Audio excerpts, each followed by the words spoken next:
Kaixo lagunok, ni Kris Etxabe naiz eta oso pozik nago gaur aurkeztuko dizuedalako Maite Marquezek ilustratzaileak ilustratutako, nik neuk idatzitako eta Mezulari argitaletxeak argitaratutako album ilustratu bat, koralaren distira.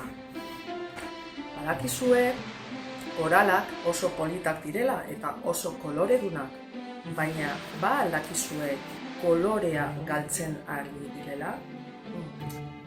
Kontatuko dizuedan, ipuin honetan itsasoan benetan gertatzen ari diren egoerak gaur egun agertzen dira. Horien artean, koralen kolorea galtzea edo koralen zuritzea deitzen dena. Ba aldakizue koralesko uharriak direla gure lur planetako biodibertsitaterik gehien duten ekosistemak? Izan ere, itsasoko oiana deitzen zaie. Beraz, oso garrantzitsua da itsasoak babestea. Eta zer egin ahal dugu itsasoak babesteko? Lehenengoz, jakin behar duzue koralengan eragin handia dutela temperatura aldaketek. Beraz, klima aldaketa saihestu behar du. Eta horretarako gauza asko egin ditzakegu. Adibidez, oinez mugitu, edota garraio bide garbiak erabili, etxean energia eta ura aurreztu, eta bar. Eta batez ere, plastikoa edota plastikoa duten produktua gero eta gutxien erosi. Plastikoa ez baita inoiz guztiz desegiten eta animaliek jaten dutenean hil egiten direlako. Horregaitik birziklatzea oso garrantzitsua da. Eta batez ere plastikoa itsasoetara heldu ez daiten plastikoa birziklatzea. Badakizue, edukiontzi horian sartuz. Orain, ideia bat daukat. Erronka bat proposatu nahi dizuet. Baldakizue koralen kolorea ez dela hala beharrezkoa edo kasualitatezkoa? Koral bakoitzak kolore ezberdin bat dauka eginkizun edo helburu zehatz bat lortzeko. Koralen koloreen eginkizun hori zein den ikertzea proposatzen dizuet. Tira, gure ipuin honen protagonista Helene da. Heleneren lagun guztiak gustukoen zutena egiten nabarmentzen ziren. Hane artista bat zen. Haren marrazkiak harigarriak ziren. Nora futboleko izar bat zen. Haren jokaldiak erabakigarriak ziren. Mikel sekulako dantzaria zen.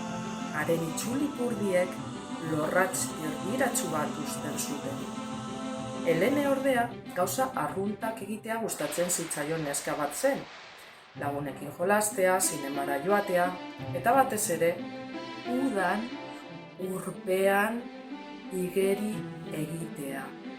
Baina ez zen egiten zuen ezertan gailentzen. Uda heldu zen, eta urtero bezala Helene gurasoekin joan zen herrira. Kostaldeko herri bat zen. Koralesko uharri ikusgarri bat zuena.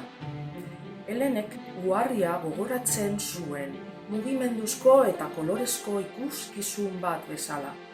Primeran ezagutzen zituen uharriko azter guztiak. Bertan mota eta kolore guztietako koralak eta animaliak bizi ziren. Beti egin izan zuen amets haiekin. Lehenengo egunean, Helene urpean igeri egiteko prestatu zen. Uretan murgiltzean ordea ikuspegi nabargarri bat topatu zuen. Gogoratzen zituen koralek guztiz galdua zuten kolorea. Eta itsasondoa zaborrez beteta zegoen, eta animalia gutxi ikusitekeen. Bat-batean, Helenek arrain bat ikusi zuen plastikozko poltsa batetik irten nahian. Harengana hurbildu zen laguntzen saiatzeko. Zer gertatu zaizu galdetu zion? Gauza bizi gutxiago, dastatzen hasi nintzen eta harrapatuta geratu naiz. Baina hau, plastikoa da, erantzun zion Helenek. Toxikoa da eta ez da jaten. Aurrera jarraituz, Helenek itsasaldi bat aurkitu zuen. Belarrietarako kotoi sotz bati eutsiz. Baina, zertan ari zara? Galdetu zion Helenek. Garraio bide bikaina topatu dut. Ez, hobe zenuke hegalak korronteen arabera erabiltzea. Gainera, objektu honek ez dizu harrapakariengandik babesteko kamuflatzen uzten. Helenek bidearen funtzionetako ikustean mugimendu arraroak egiten ari zen dortoka bat egiztatu zuen urdunean. Horreratzean ikusi zuen dortokak zudurrean sartuta zuela lastotxo bat eta kendu nahian zebiltza. Zer gertatu zaizu? Gauza arraro hau jaten hasi naiz eta sudurretik sartu zait. Ezin dut arnasarik hartu. Helenek azalera atera zuen dortoka eta lastotxoak kendu zion. Itsasondoan olagarro bat aurkitu zuen. Garroak harrapatuta zituen arrain txiki bat barruan zuen plastikozko botila batean. Olagarroak arraina harrapatu nahi zuen, baina biak preso geratu ziren botila barruan. Helenek askatu egin zituen eta ihes egin zuten biek. Tupustean, Helenek karramarro ermetau bat ikusi zuen. Hondar gainean, arrastaka bere sabel biguna plastikozko tapoi batekin estaltzen zuela. Zer gertatu da zure maskorrarekin, galdetu zion. Kendu egin zidaten eta beste autopatu dut babesteko. Baina hau material toxiko bat da eta gainera ez dizu batere ongi ematen.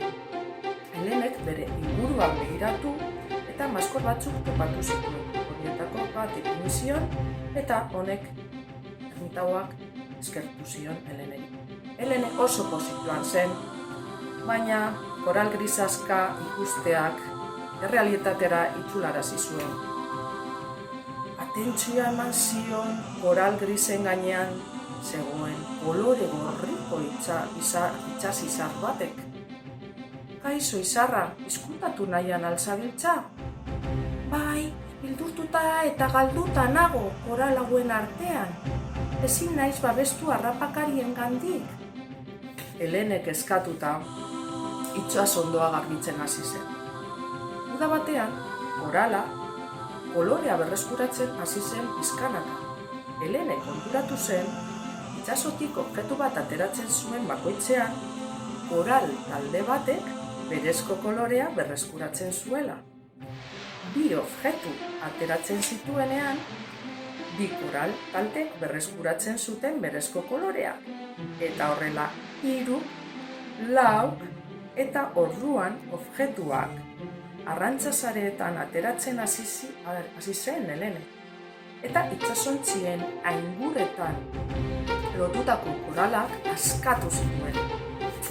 Horrela pizkanaka, itsas animalia pilo bat agertu ziren eta uharri osoak hasierako kolorea eta argia berreskuratu zituen.